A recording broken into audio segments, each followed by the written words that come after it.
So with HK Associates is my own firm. We've been in business for 36 years. And our tagline is we do MRIs and CAT scans, but on insurance policies. So we spend a lot of our time educating people on things they don't know. And we're going to focus in on small group health insurance, which is basically 100 employees and less. So the first thing, obviously, big talk right now going on is Care Connect exiting the marketplace. So yes, Care Connect is exiting the marketplace. It's not going to be like Health Republic, so you don't have to panic, because Health Republic was government funded, was a disaster area from day one. Care Connect exiting the marketplace because of the ACA fees and a lot of costs that they didn't anticipate having to pay. So the transition is going to be smooth. Individuals need to exit the market as of January 1. Companies are okay until their anniversary. So if you have a client or you yourself have Care Connect and you're new in June, you are fine till June. What we are finding is with some of the doctors, they're starting to panic a little bit and saying, well, January 1, I'm not going to take Care Connect anymore because they're afraid of getting paid. Care Connect is not buying into that. They're paying all their doctors because it's their own doctors. So if you have a problem with that, there are things that can be done.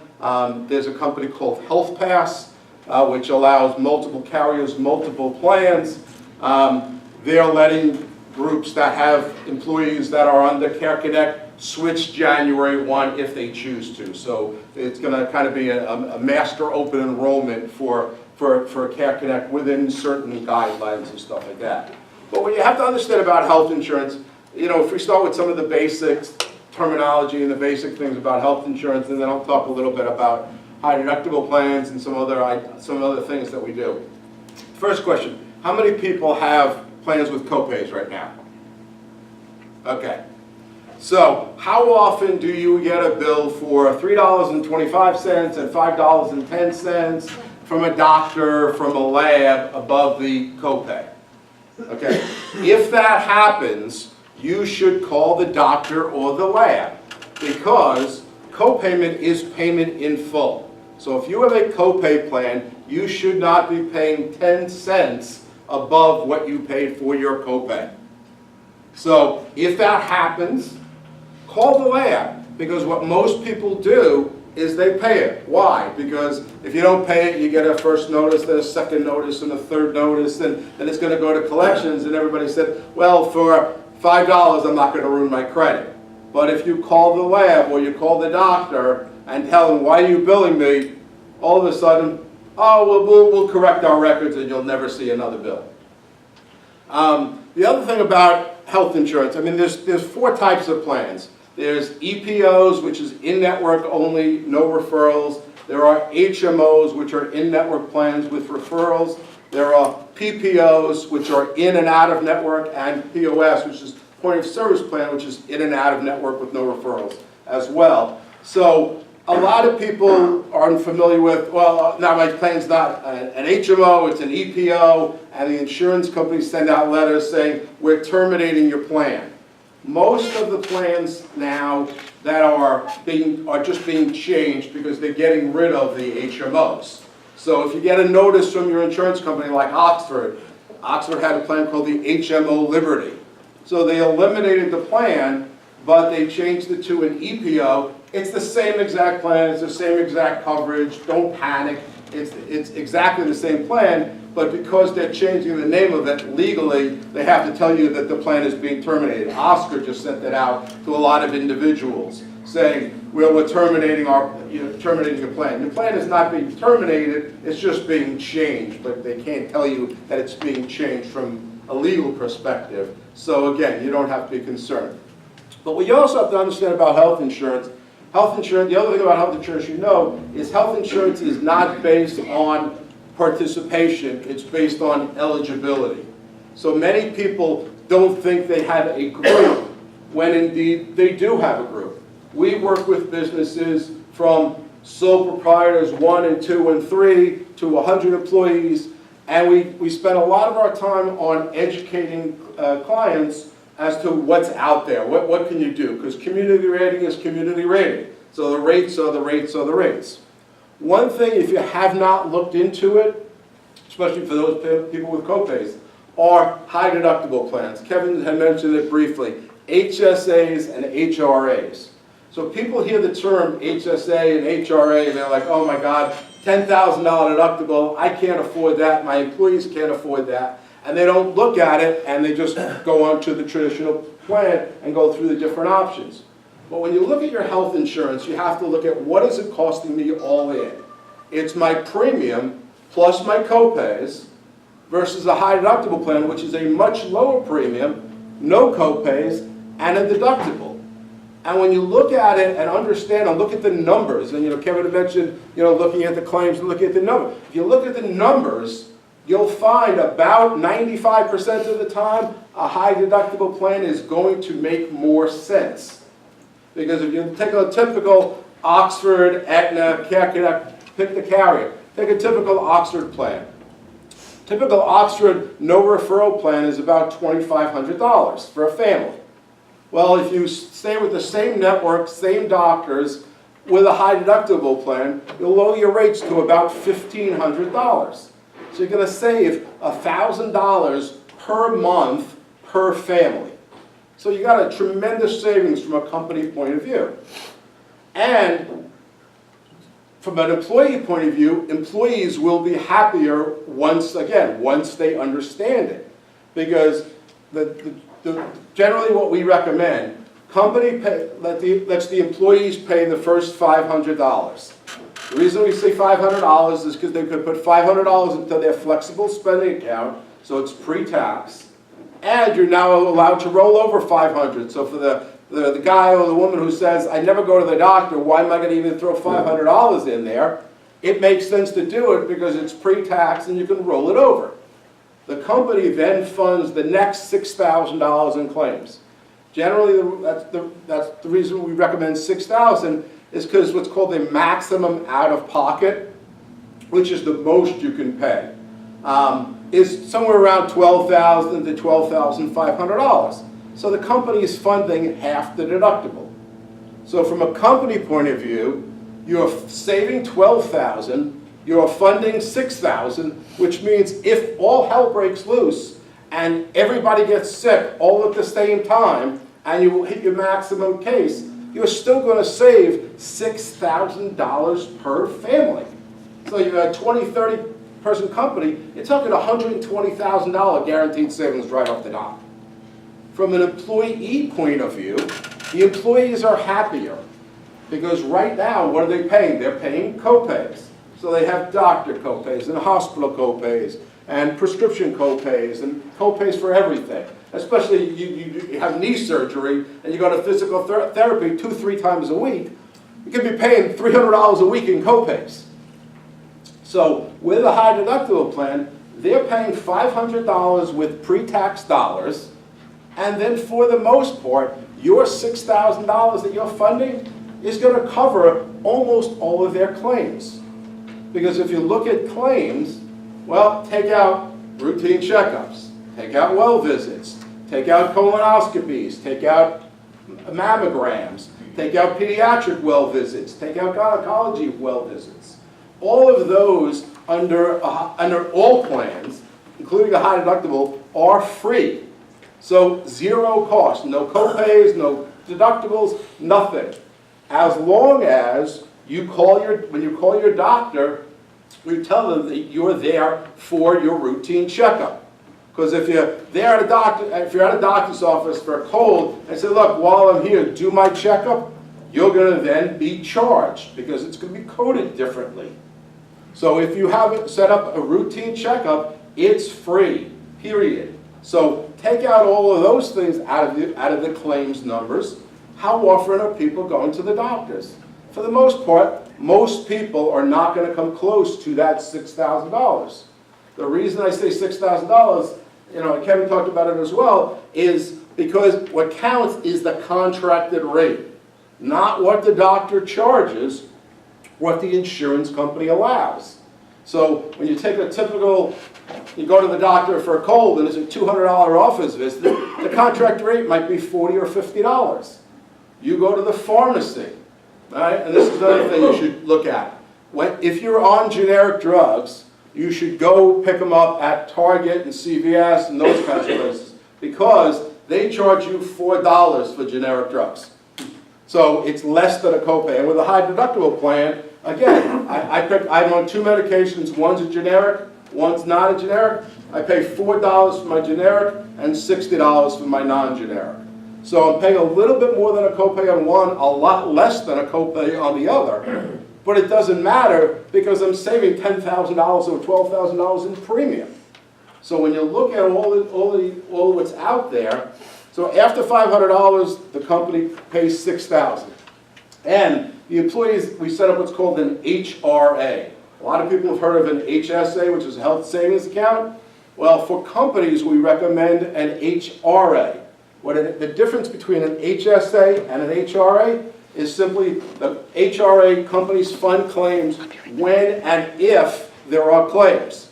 So no claims, no funding. So companies are not putting in money into an account and saying, well, that money's tied up. You decide how much you want to fund it, and you can fund it as it happens. We contract with a third-party administrator, and the employees get a card, like a debit card. That debit card is now, because of technology, called a smart card. So it has the employee's $500 and the company's $6,000 on the same card. So you have one card. So from an employee point of view, employees don't have to track claims, they don't have to track everything, do everything like that. They simply use the card. You go to a doctor or a hospital or a pharmacy or a surgery, you don't pay them anything. You wait to get the explanation of benefits. When you get the explanation of benefits, you will then get a bill from the doctor for that amount of money. How do you know it's right? Because the explanation of benefits the doctor gets is the same explanation of benefits that you get. Those two numbers will match. And that's how you know, okay, now I got to pay the doctor. And it's a Visa MasterCard, so you just call the doctor and say, all right, my $200 office visit was $50, here's my card. The card reads, employees' money first, and then companies' money second. Now the other misconception about high deductible plans is that, well, that's good for people who are young who never go to the doctor. Not necessarily true, because when you look at it, prior to 5 years ago, when you had a traditional copay plan, copays were unlimited. You were really sick, you could pay $50,000, $60,000, $80,000 in copays because it was unlimited. Now, one of the good things about the new healthcare legislation is they have this thing called maximum out-of-pocket. So the maximum out-of-pocket is the most you could ever pay. So if you see on like a highlighted sheet of your plan, it says max OOP, that's just the maximum out-of-pocket that you can pay. So with a typical Oxford, Aetna, Care Connect, whoever plan, the maximum out-of-pocket on a traditional plan, like a gold or a silver level plan, is about $8,000. So that means between deductibles, copays, co-insurances, everything, the most you're going to ever pay, even if you have a $200,000 bill, is that maximum out-of-pocket number. So about $8,000.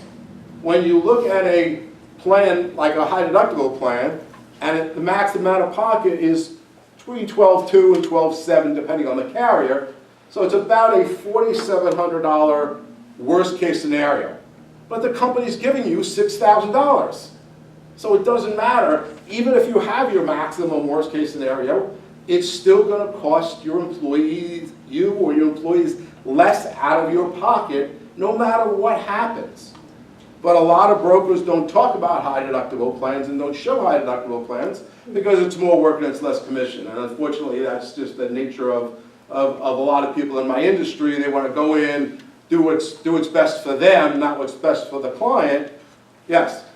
What is the 5% of the time that it doesn't make sense to plan?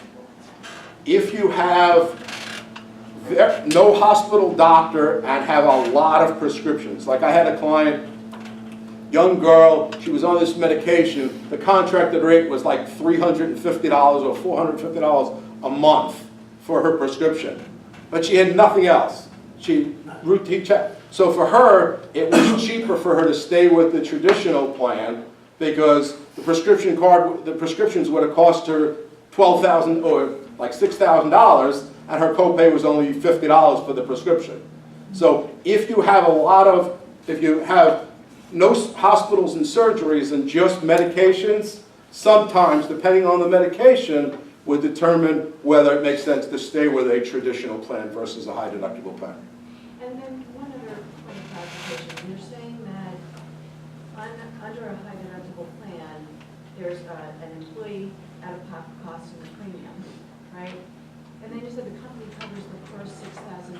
That could you just clarify that? Sure. Okay. So whatever you charge for your premium is your premium. Whether it's a 50-50 split or the employees cover, whatever it is, that doesn't change. What changes is how claims are processed. So I go to the doctor with a traditional plan, I'm paying my $50 copay and all that kind of stuff. But I'm also paying a $2,500 premium. So if I'm covering 50%, let's say, make it easy, 50%, I'm spending $1,300 out of my pocket as an employee. Plus I paid my copays.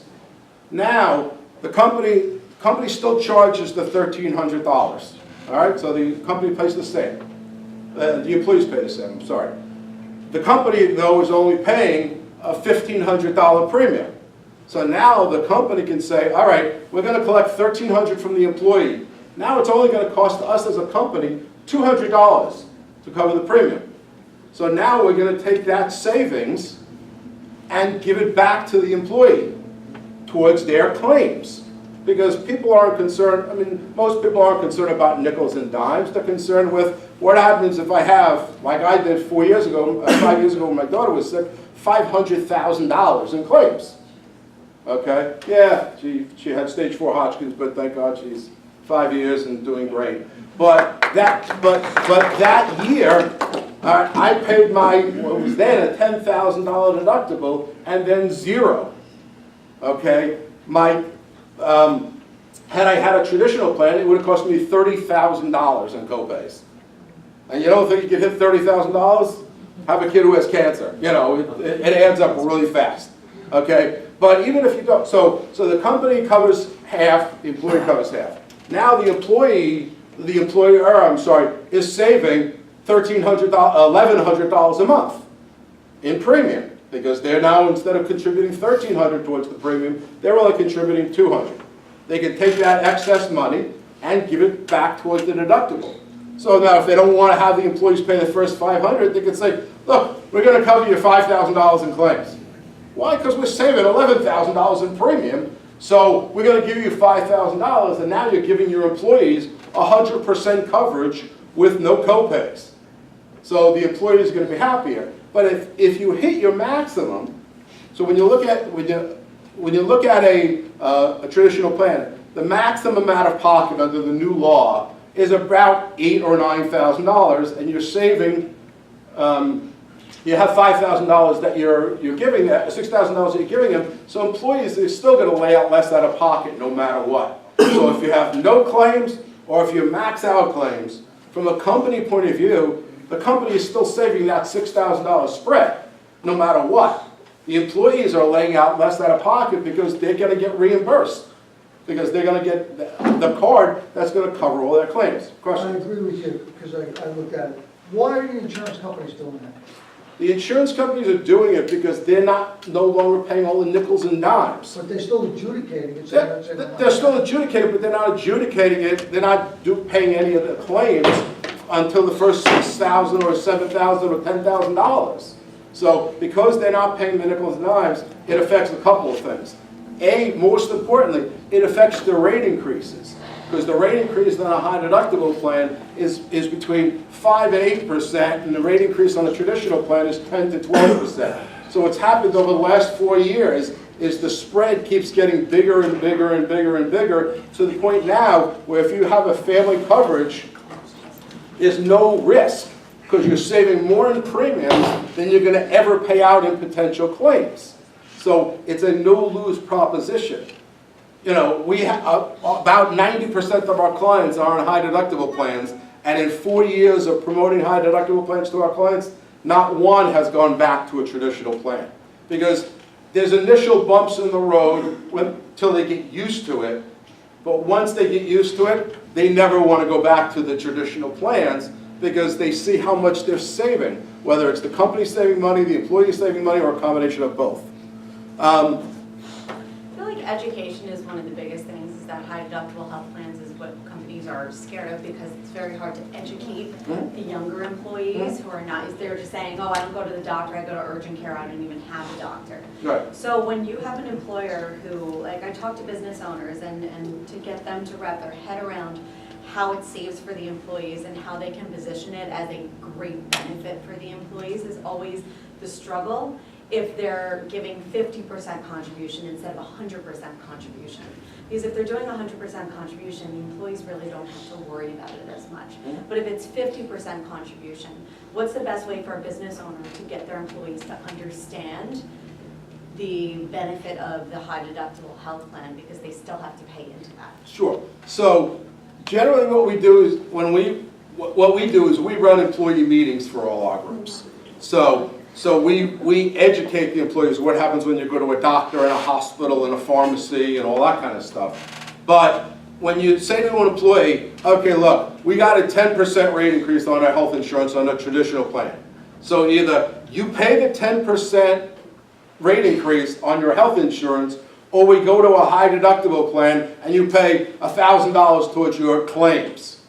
I guarantee you, and we found this about 99% of the time, if you give an employee a choice, higher definite premium or higher potential claim, and it's not even higher, but a potential claim, they're going to take potential claim over definite premium 100% of the time. Because nobody wants to pay premium, especially when they say, I never go to the doctor, I never use this plan, so why am I paying $2,500 when I can pay $1,500? Questions? Do I have to wrap up? Yeah. Okay. We'll take so- more questions after, though. All right, but I'm here to take any questions. I'm going to hand out some material and stuff like that, and I'll be around if you have any questions and things like that. As I said, we're a full-service brokerage, so we do health insurance, life insurance, and with life insurance, you should just look at your policies if you haven't, because rates have come down. Thank you. Thank you.